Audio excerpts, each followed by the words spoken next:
Friends, good morning అందరికి. ఈరోజు speciality వచ్చేసి నేషనల్ డాక్టర్స్ డే అనమాట. మామూలుగా మనకి గాడ్ లైఫ్ ఇస్తాడు, డాక్టర్స్ లైఫ్ ఇస్తారనమాట. అంటే గాడ్ మనకి జీవం ఇస్తే డాక్టర్స్ పునర్జన్మ ఇస్తారు. ఎందుకంటే ఇప్పుడు మనకి చిన్న ఇబ్బంది వచ్చినా మనం డాక్టర్ దగ్గరికి అనమాట వెళ్ళేది. అందుకని అంటారనమాట పెద్దవాళ్ళు ఇంతకుముందు, దేవుడికి కోపం వస్తే డాక్టర్ దగ్గర పంపిస్తాడు, డాక్టర్కి కోపం వస్తే దేవుడి దగ్గర పంపిస్తాడు అని చెప్పి ఊరిని అంటారు అనమాట. ఇది మామూలు నార్మల్ విషయం. డాక్టర్స్ మరి అంత క్రూరంగా ఉంటారండి. ఈ మధ్య అయితే మరి కొంచెం జనాలు కక్కుర్తి బ్యాచ్ తయారయ్యారులే, అది వేరే పాయింట్. కానీ అందరినీ వాళ్ళనే సారీ ఎవరిని ఫీల్ అవుతే. కొంతమంది డబ్బుల కోసం పాల్పడే వాళ్ళు కూడా ఉన్నారు. ఈ రోజులు అన్ని ఫీల్డ్స్లో ఉన్నారు, డాక్టర్ వాళ్ళు అన్ని ఫీల్డ్స్లో ఇప్పుడు మధ్య డబ్బు ప్రభావం చాలా ఉంది. సో డాక్టర్లు ఇంతకుముందు దేవుళ్ళతో సమానం అనమాట.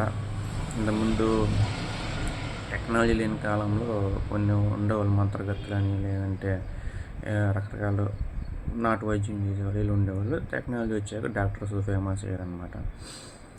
ఎంబీబీఎస్లు చేసి, ఎండీలు చేసి, ఎఫ్ఆర్సీఎస్లు చేసి, ఇట్లా రకరకాల specialities like kidneys, heart specialities, ice, lungs, ఇట్లా రకరకాల ఒక్కొక్క పార్ట్కి ఒక్కొక్క లెగ్స్కి ఇట్లా ఒక్కొక్క పార్ట్ ఉన్నారనమాట డాక్టర్స్.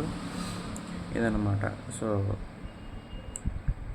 మీకు డాక్టర్స్ గురించి ఇంకేం తెలుసు ఖచ్చితంగా కామెంట్ సెక్షన్ మర్చిపోమాకండి.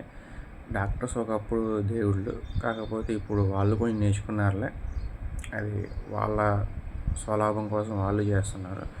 ఎవరి స్వలాభం వాళ్ళు చూసుకుంటున్నారండి. ఇప్పుడు అంతా సెల్ఫిష్ అయిపోయారు.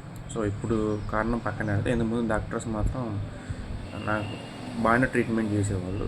ఇప్పుడు కొంచెం తయారయ్యారులే. Okay, thank you so much. Happy doctors day to all doctors. Thank you.